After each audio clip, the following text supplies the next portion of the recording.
It's the AEMT lecture series. Welcome back, everybody. This will be video number 1 for chapter number 18, the cardiovascular system. Hope everybody's been doing good out there. Hope everybody's studying well and everything's going good with your time management. So let's introduce you to the cardiovascular chapter here. The American Heart Association estimates that one person has an acute myocardial infarction in the United States about every 40 seconds. Heart disease, depending on whose list that you're looking at, is the leading cause of death of Americans since 1900. So, when we're talking about reducing the total number of deaths, right? When we're talking about providing better cardiac care, the slide shows, what we need to do. So, better public awareness, and so how we get there. Better public awareness through, it kind of starts with us, really, because I've said this before. Everybody in your neighborhood knows that you work for the fire department. They see you in your uniform. They see you out in the public. And when you say something, they give you a certain amount of credibility because of that. So when you have an opportunity to talk about the signs and symptoms of cardiac disease, when you have a chance to tell them, about early access to EMS, calling 911, you can mention that, females don't normally experience the same onset of symptoms as do males. Males generally have crushing chest pain that radiates to the left arm, nausea, vomiting, sweating. Females don't necessarily have crushing chest pain. Females can present with dizziness, nausea, vomiting, sweating, and they may or may not have chest discomfort. And so that's something, that you can talk about. Just doing that kind of stuff. Increasing the number of trained people for CPR. We know in this job that the earlier someone receives CPR, the better chance of survival that they have. AEDs, and having access to AEDs is a big deal. Recognizing the need for ALS, services in that community. I mean, paramedics are short on numbers, and they have been forever since I've been a paramedic. And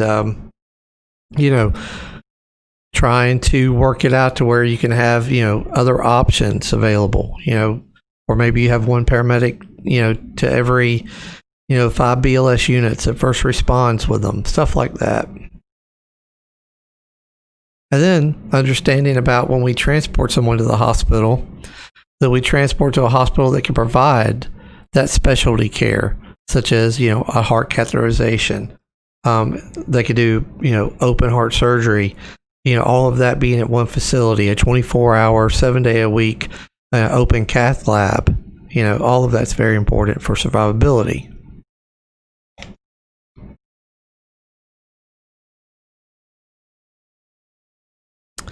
All right, let's review the anatomy and physiology.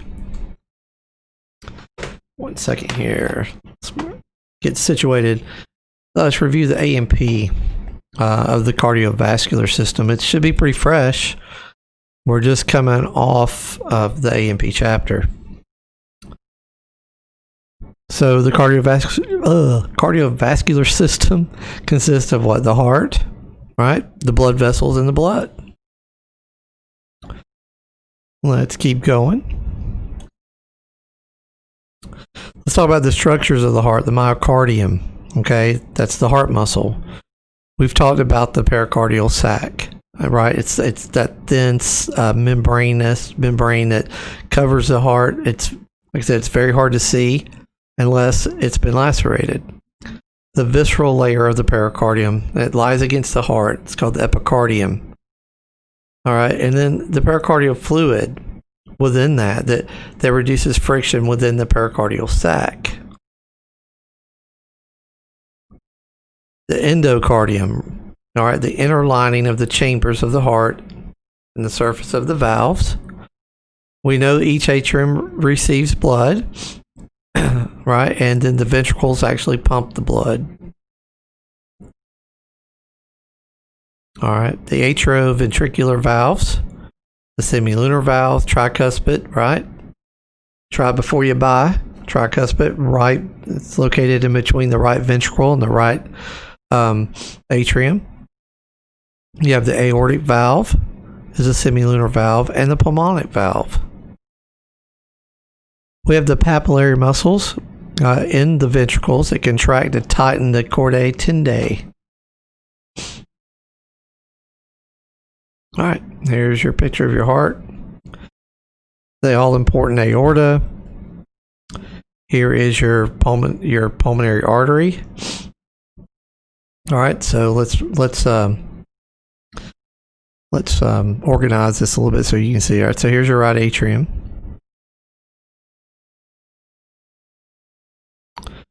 And here's your right ventricle. Okay. And now let's find the tricuspid valves right here. Right atrium, tricuspid valve. Right. Here's your right ventricle. Find the aortic valve. Right here. There's your aortic valve. I'm sorry, what am I thinking? I don't want the aortic valve. Not yet, anyway. I want the pulmonic valve. That's what I want. Let me see here. Here's the, all right, here's your right ventricle. Here's your pulmonic valve right here. All right. Here's your pulmonary artery. Backside, your pulmonary artery goes to the lungs. All right, gets oxygenated coming back through the pulmonary veins into the left atrium. Let's find our left atrium right here. Here's your pulmonary vein. Here's your left atrium. All right, let's look for that mitral valve or your bicuspid valve. Okay, here's your all-important left ventricle. All right, now let's look at the aortic valve right here. Here's your aortic valve. And then up and out the aorta. So that's the trip around the heart. Here's your chordae tendae right here.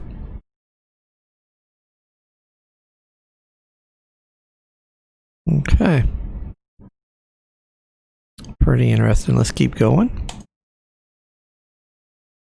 All right, coronary circulation. So it's the coronary arteries. It's their job to supply the oxygen to the heart. Okay. It circulates or emanates from the left and the right coronary arteries.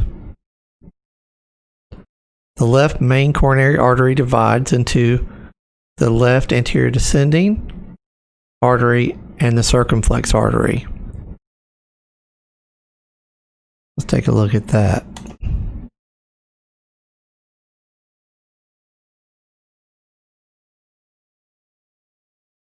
Here's the anterior view, here's the back view. Okay, so here is your left coronary artery right here. Okay. And you see how your left coronary artery comes down? This is where it becomes the left anterior descending. Let me get a new pen so it kind of, whoops. Let me get like a, I'm going to try this color. All right, so here is your actual left coronary artery. All right, it's coming down. All right, and then right here, it's going to form the circumflex. And you can see the circumflex on the posterior side of the heart right here. You should be able to. It's right here.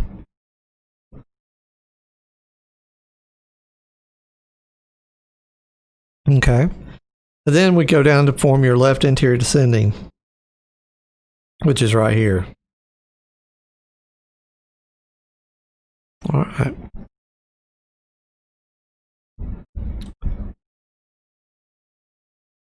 Okay, so just a little familiarization. The aorta, obviously the largest of the arteries. It branches into arterioles, then capillaries.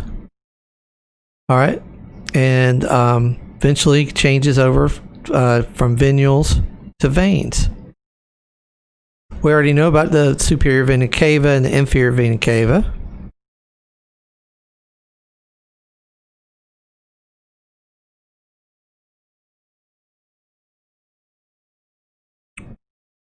So let's talk. We already just familiarization with the blood components again: plasma, red blood cells, RBCs. Okay, and we know their job is to carry oxygen to the tissue. White blood cells, infection fighters, and platelets are blood clotting.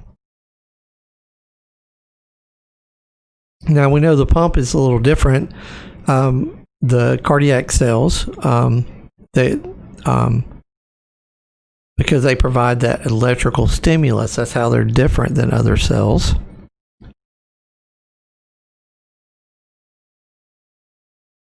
And we call that automaticity.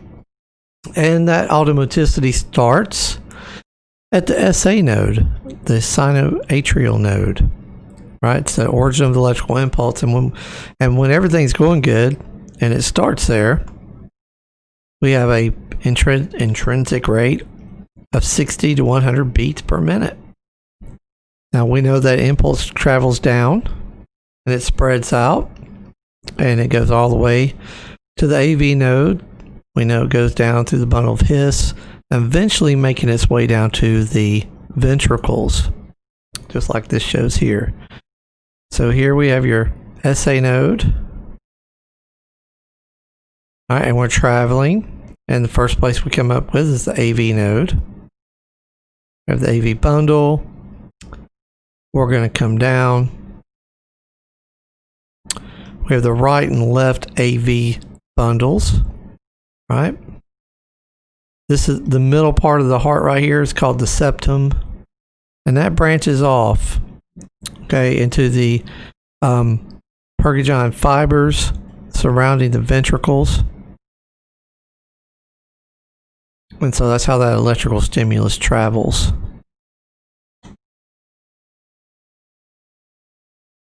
These cells are very excitable. They're able to respond to an electrical impulse. They have the ability to conduct their own impulse. And I mentioned automaticity, the ability to contract without a stimulus from a nerve source. So that's what makes them very, very unique. So let's talk about who regulates heart function. That would be the autonomic nervous system. Okay. So it controls the heart's chronotropic state, its dromotropic state, and its inotropic state.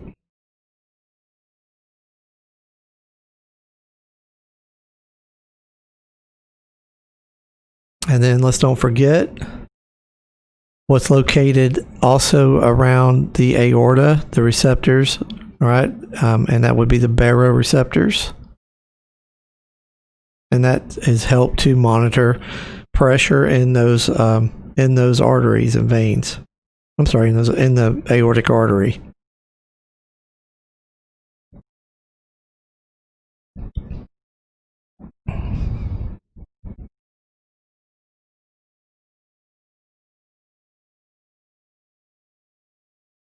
And all that's news that you already know. We talked about preload, right? And that preload, the amount of blood returned to the heart to be pumped out.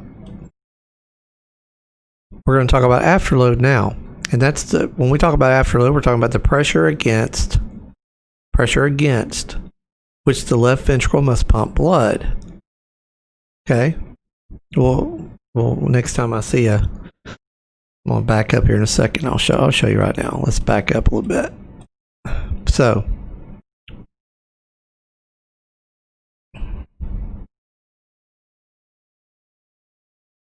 We're talking about afterload and the pressure it must pump against. So what we have here is blood. Oh, let me get my pen. Sorry.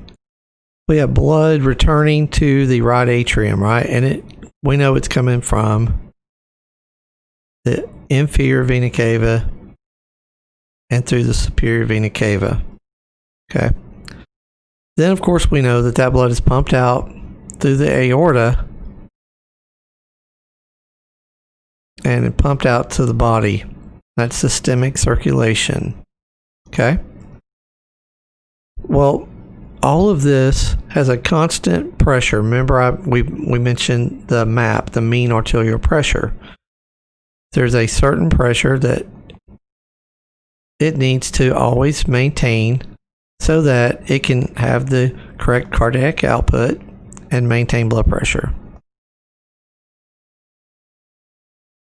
All right, so what happens is if through hardening of the arteries, veins become less pliable as you get older, more cholesterol, etc. The pressure, those arteries become less pliable, and the pressure in this circuit goes higher. Okay, pressure becomes higher. Now, we've already talked about this aorta, and you notice that how it comes up and it curves straight up, and you have to make the curve, right? The body has to pump against the pressure that's already created and its own anatomy. The higher the pressure, the more afterload you're going to have. You have blood that's coming down. Now, remember we talked about vasoconstriction. When we talked about vasoconstriction, we said,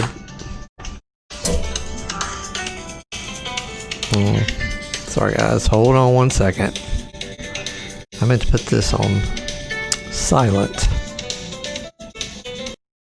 And we're back, I'm sorry. But it was a worthwhile call. It was one of you guys had a question. So I'm glad I got that. All right, so back to it. So yeah, so we're pumping against pressure, and the more increased pressure you're going to have, the more afterload you're going to have. Now, where are you going to see this at? You're going to see this with your congestive heart failure patients. So anytime you have someone who is, when they're pumping against this, right? We'll talk more about it in this slide program. But when they're pumping against that pressure, who's working the hardest? And it's going to be your left ventricle.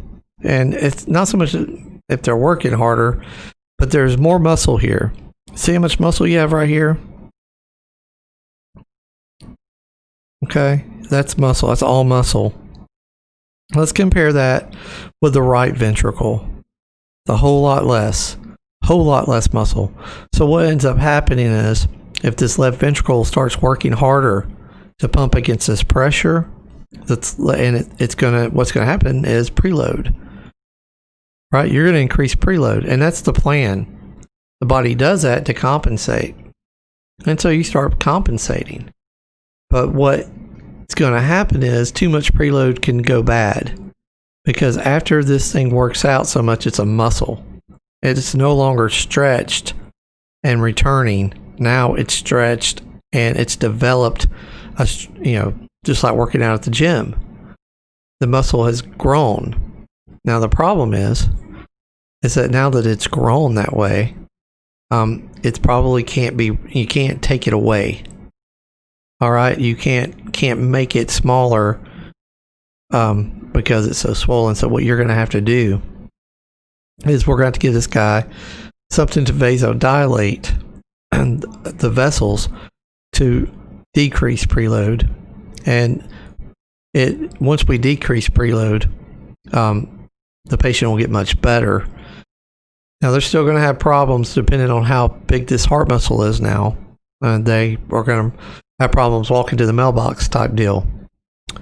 But hopefully it's acute, and we can return it back, to a somewhat, normal size, and then life gets better. But so that's afterload. We'll talk more about it as we get into it. All right, past this cardiac cycle.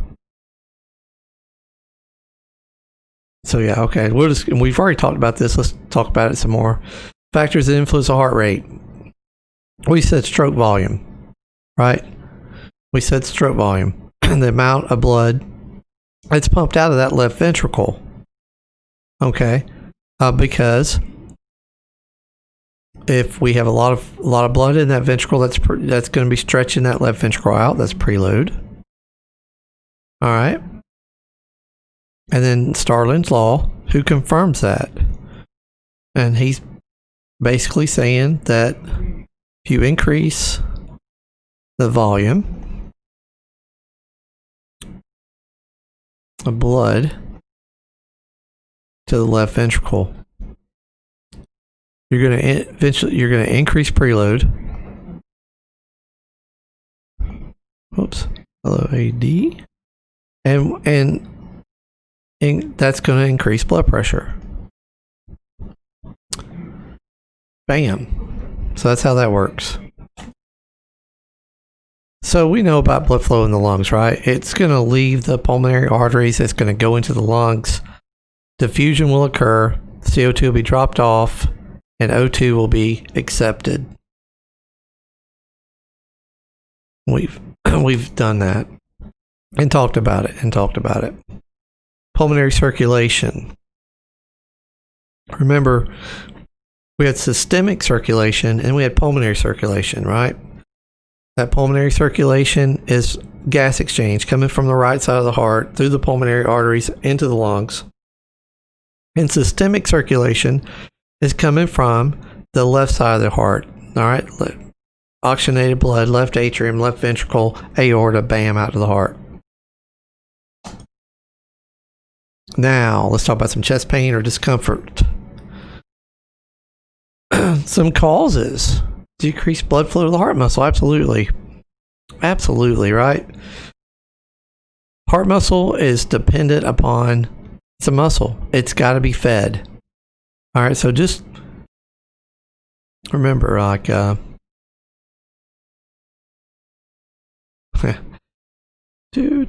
wish I could draw better. I want to draw better.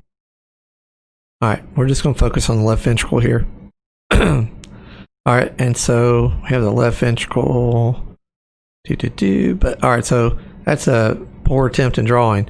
But inside there, what do we have? I mean, if you're looking at, that's tissue, right? But there's cells there. There's cells, right?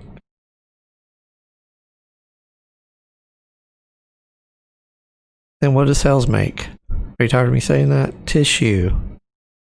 Tissues make organ, and that's what we got. We have an organ.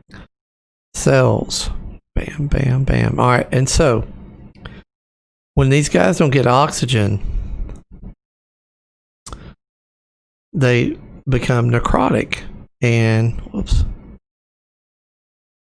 What you have here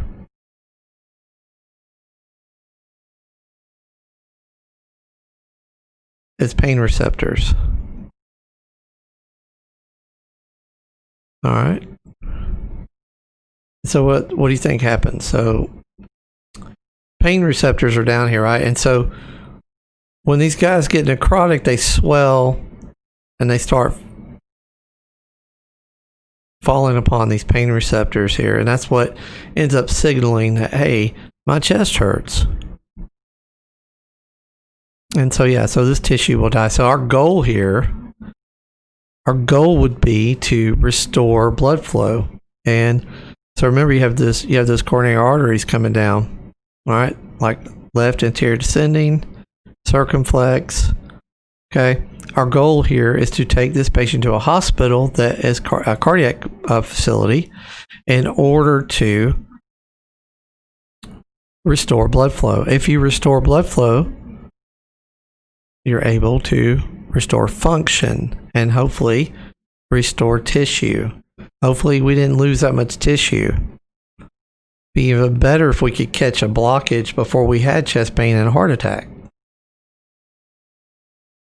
And sometimes that happens, right? Sometimes people have chest pain from angina. They don't lose any tissue. Chest pain's relieved by nitro before they get to the hospital. They do a heart catheterization and find out they have a blockage. Heart muscle's still great, no problems, besides the blockage. But let's talk more about this. Atherosclerosis, okay, diminishes blood flow to the myocardium. Cholesterol, fatty substances, right? Plaque, right? There are issues for the blood vessel, and it can cause a complete occlusion.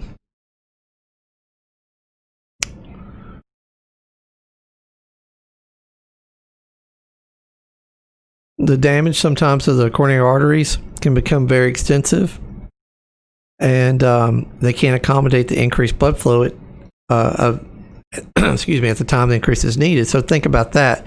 What are they talking about? When needed, right? When, exactly what. So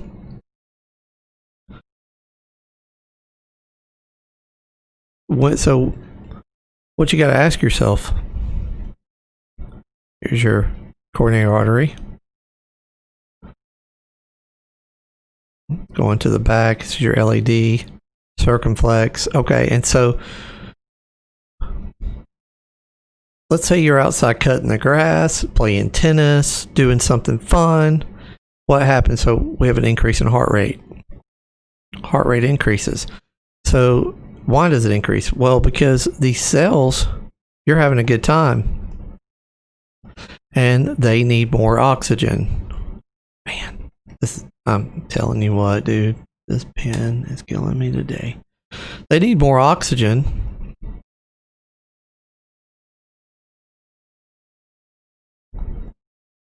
How do they get it? Well, they get it by sending more red blood cells. Say when you're at rest, maybe crazy number here, 3. You're at rest, 3 blood cells seem to do the job.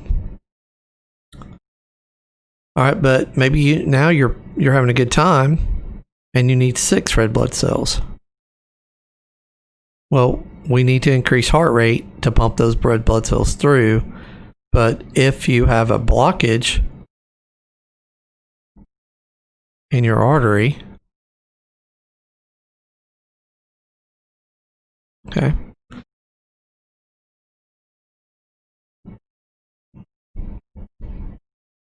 so you have your blockage in your artery,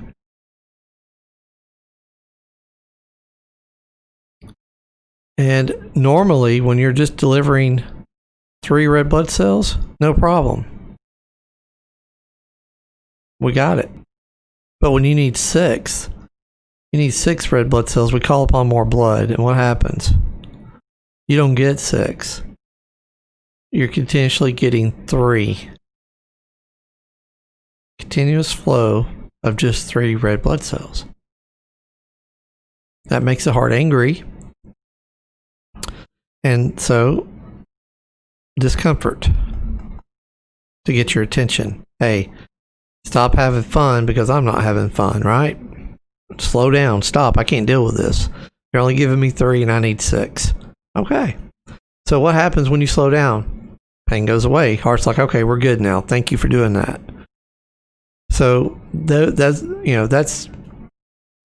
what it's talking about. And the larger this clot, maybe you're at rest and you just walk to the fridge, and that's enough to cause it to hurt. So yeah, that's what it takes sometimes. Okay. All right. So cross section here of an artery, we have normal blood flow here, but you can tell here something's different. And it gets different right here. That's not up here. We have a clean artery here. Here we got issues, so it's narrow. The arteries become narrow because of that plaque that's sitting there. And that's arteriosclerosis for you. Cause a reduction in blood flow.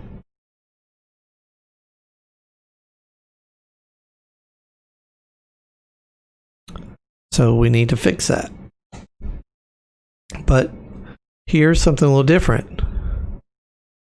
Atherosclerosis, we have a thromboembolism, blood clot that gets stuck at a narrow area, blocking blood flow. Alright, so here's our clot right here. And it's, you could tell that's a big clot. This branch of the artery is not receiving blood flow. Neither is this.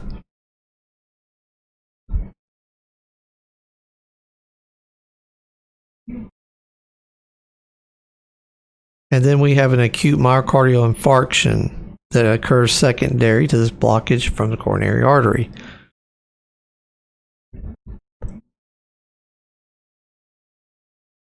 Well, what can we do to lower our risk factors for this? And here they are. Okay. Let's see. It's obvious what cigarette smoking does. Okay, check. High blood pressure. So what does high blood pressure do? We talked about it. Why is it? Yeah, we talked about afterload a minute ago, right? We're the heart's pumping against the pressure, right? So really what that means is those arteries have become less pliable. They're more narrow, right? And at the end of the day, that's just less RBCs that make it to the heart muscle. All right, elevated cholesterol levels is what causes that. What about elevated blood sugar levels? How does sugar play a role in this? Right, so if you look at sugar, what it does is it's just bad. It eats away at tissue. All right, but what it also does is it destroys. It's going to destroy pain receptors.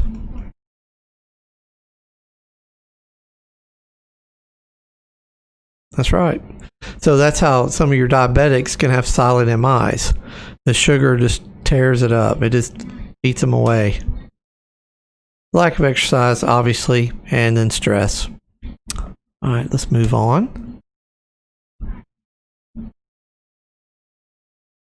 There are some terms here that describes any group of symptoms consistent with acute ischemia. So ischemia, you know what that means. Lack of oxygen, right?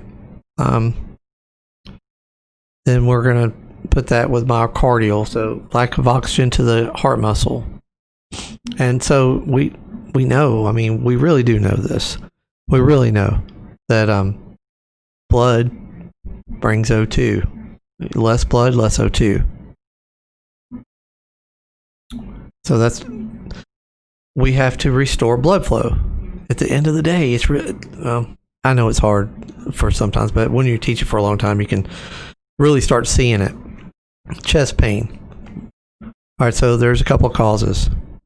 All right, so call it cardiac chest pain. Cardiac chest pain. Okay, so we're going to have either a couple of things. We're going to have angina. Okay. Right, and we know angina can be from narrowing of the arteries, atherosclerosis. It can be from we can have angina, chest pain from a small clot, etc. But we're not having tissue death with this. Okay. And then we can have a myocardial infarction, and we could be suffering tissue death. Okay. But at the end of the day, what do we got to do? At the end of the day, we just got to restore blood flow. Okay, restore blood flow. Now this is where you save lives. This is it. where you save lives is a good assessment. Okay, a good assessment. You recognize it. Now you've done all the hard work. Don't screw this last part up, please. The last part is an appropriate facility. DeKalb Medical Center is not an appropriate facility for someone with ST elevation and with an acute MI. Emory is. Emory is a 24-hour, 7-day-a-week operation with a cath lab ready. DeKalb's a great facility. We used to go there when they were a trauma center. They're awesome. They're awesome to this day. I have a lot of friends that work there, but they do not have a 24-hour, 7-day-a-week cath lab. Theirs is open through the week. So when you take a STEMI patient to DeKalb, you're part of the problem. You're increasing mortality.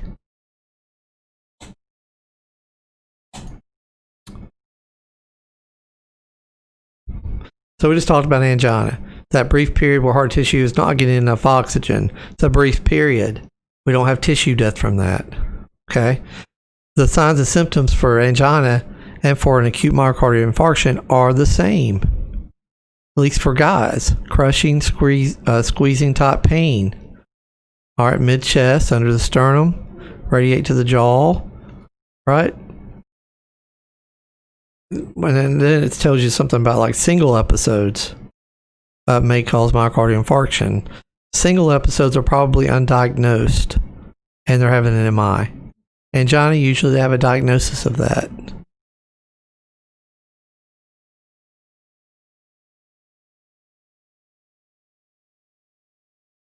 Okay, let's keep moving along. Stable angina. Okay. What stable angina means? You get a call. Okay. 56-year-old male, severe chest pain. And you're saying, man, this, I don't know if when I was in the field, I looked at the age, said, yep, they meet the age and the complaint. Yep, it meets the complaint. So chances are good. And this, not always, but at least those two things match, and we may be dealing with somebody having the real deal. So you get there, and they're like, yeah, I was having chest pain, but it's a lot better now. And okay, that's great. What happened? What did you do? What were you doing when the pain started? Okay, I was cutting grass. I was playing tennis. I was, doing this. And now that you're not hurting, you're zero pain or discomfort, throw that in there always, because I'll tell you why in a minute. But, what brought that on? Rest. Okay. Or I took a nitro pill, like my doctor said, and now I'm better. It's okay. That's a stable angina. Patient still needs we still need to recommend transport for this person. We can't take for granted, that it's just angina. Then we have progressive angina. That's stable or unstable angina that's accelerating in frequency and duration. All right, so this guy or lady, all of this happens. They don't call 911. Okay? And they're good. But unfortunately, 12 hours later, same thing happened. And they sat down and it went away. And then 2 days later, happened again. That's telling us that, yeah, we have progressive angina, but do we have something else? Right? Do we have something else? Do we have a blockage of somewhere else that we haven't discovered yet, that we haven't treated yet? Those are warning signs.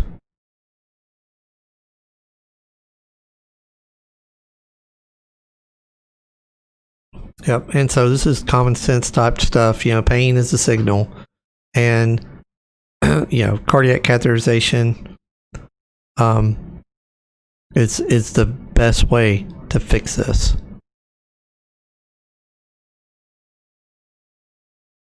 All right, so these are signs and symptoms. I know you know these, but I want to go over the ones that aren't so common. I see this all the time in the hospital. It makes me angry.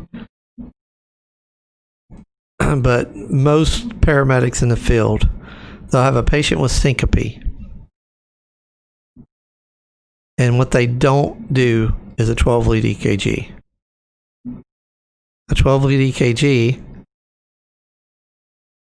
would show an MI. So a lot of times people have syncopal episodes, fainting, and you should always suspect a cardiac issue in folks of cardiac age when they have a syncopal episode. And why is that? Well, because they could have had an arrhythmia that causes syncope. Okay? They could have had, my mom is like 90 years old. She's tough as nails, man. I mean, you don't mess with her for real. She done great all her life. I would tell her all the time, what the risk factors for breaking your hip are, because she's very active. But she had an MI, and while she was having the MI, she had a syncopal episode. Broke her hip. They fixed her up. The cardiologist told me that this was like one of the oldest ladies he's ever done a cardiac cath on and put a stent in. Her quality of life is awesome. She teaches aerobics to older folks. And but anyway, she had a syncopal episode just prior, right? And what happened was the EMS didn't do a 12-lead on her. They took her to the ER for a fractured hip because her hip was hurting. Her hip at that time was hurting more than her chest. But a smart ER doctor or paramedic or nurse in the ER recognized she had a syncopal episode, and they're professional at their job, and they said, well, let's do a 12-lead just to make sure. Guys, it happens. It happens. Don't be lazy. And sometimes I cover my madness with, well, maybe it's ignorance. Maybe their instructor never told them. I don't like to think people are lazy. I don't think people are lazy as much as sometimes they're just uneducated. And so do a 12-lead. All right, let's find something else. All right, and then nothing too much we can do about sudden death as a first sign of symptoms, but it does happen. This pink frothy sputum, where does that come from? We'll talk about that in a minute. That's a little bit of a long dissertation, and I'm getting long here. I want to talk about females and chest pain, because none of these symptoms, well, some of them, but not many, describe a female. This does. All right, sudden onset of weakness, nausea, and sweating. This may be the only complaint that you get from a female, because their pain receptors do not respond like men's pain receptors. I remember it like yesterday. It's been about 20 years ago. Paramedic, I was taking in a lady who was complaining of throat pain. And I did think it was weird that she said, my throat is like a pain. It's not like a sore throat, right? And this was before the days of 12 leads. And she ends up arrested on me about 15 minutes out from the hospital. That was her only complaint, was throat pain. It was, like a throat pressure. But she described it as a pain. Let me understand. You don't ask about chest pain without asking about discomfort. There are so many people out there that will deny pain but have pressure in their chest and not relate it to pain. You have to ask, and I do. I'll say, ma'am, sir, are you having any chest pain or discomfort? Always say discomfort. All right. Pain, lower jaw, that's more of a guy thing. Back can be female. Abdomen, though, I've seen those in AAAs when they'll talk about they'll have pain that'll start epigastric area, go straight down their abdomen, and then to their legs. So be wary of that. So yeah, so females again, weakness, nausea, and sweating, and that may be it. That may be all they give you. 12 lead EKG on that patient and see if you can identify STEMI. Yes, it is in your scope of practice. It is now. It is now. So you'll learn it. Some of the folks who went to EMT school here with me, we did it, even though it wasn't quite in the scope yet because we knew it was coming. It's there now. It's there, and it should have been. It's easy. Do a 12 lead. You don't even have to you don't have to interpret it. The EKG, even though it's about 75% correct, will interpret the EKG and spit it out. All right. Most common symptoms is chest pain. I don't agree with that, but okay. Well, the book says it. We'll go with it for now. Physical findings. I'm not going to say that I've only had like one guy remembered that was actually scared to death, and he did like go into cardiac arrest. But he told me he was dying. I'm going to die. I'm going to die. He was like, I should have started smoking again, and I did, and I should have been taken back. I'm going to die. I'm going to die. And this guy sure enough did die, but we got him back. Pulses increase. Sometimes, not always, sometimes. Depends on where the MI is. If the blockage is over if it's at that left anterior descending, and that's cutting across some of the pacemaker parts of the heart, you may not see an increase. You may see a decrease. Blood pressure may fall. And this is kind of true with cardiogenic shock, but not always, right? Really bad inferior MIs cause hypotension, and you'll see that, but not always. I'm not feeling this common symptom because I don't think there's too many cardiac symptoms that are common. Difficulty in breathing, not their first complaint. If they're having an MI and they're complaining of chest discomfort, pressure, sharpness in their chest, radiating somewhere, right? Usually they'll go along with difficulty in breathing if you ask, okay, well, is this pain, does it cause you to have trouble breathing? And then they'll say yes.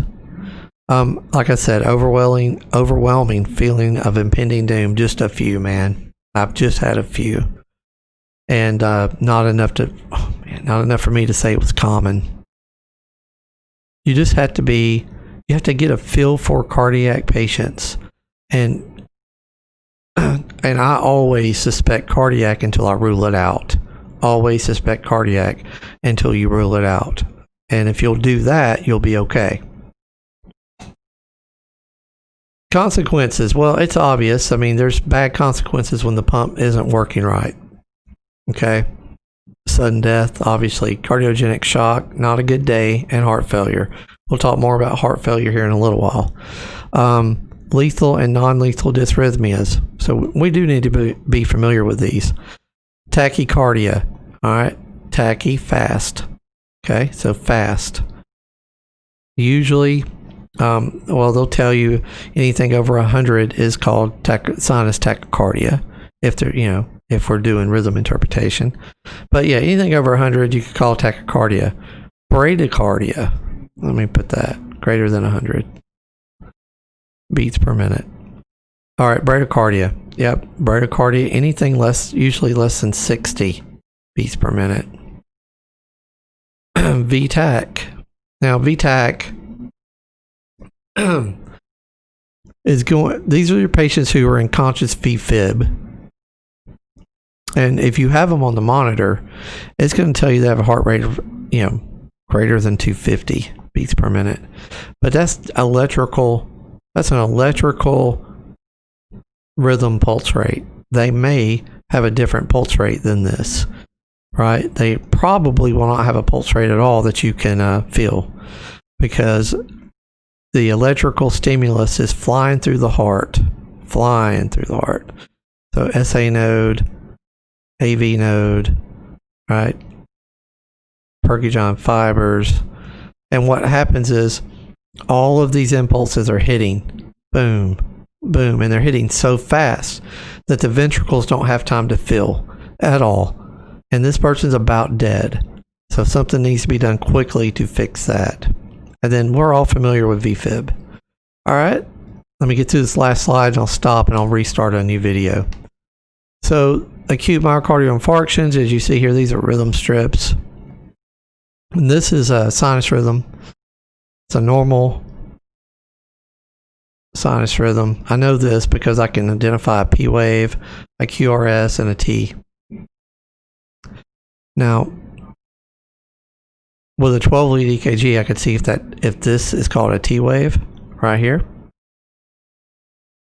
Okay, and I could see on a 12-lead if that was elevated. It's hard to tell just on a regular lead. All right, so here is probably, this is going to be a sinus bradycardic. This is going to be a pulse rate less than 60. I can tell because of the QRS complexes.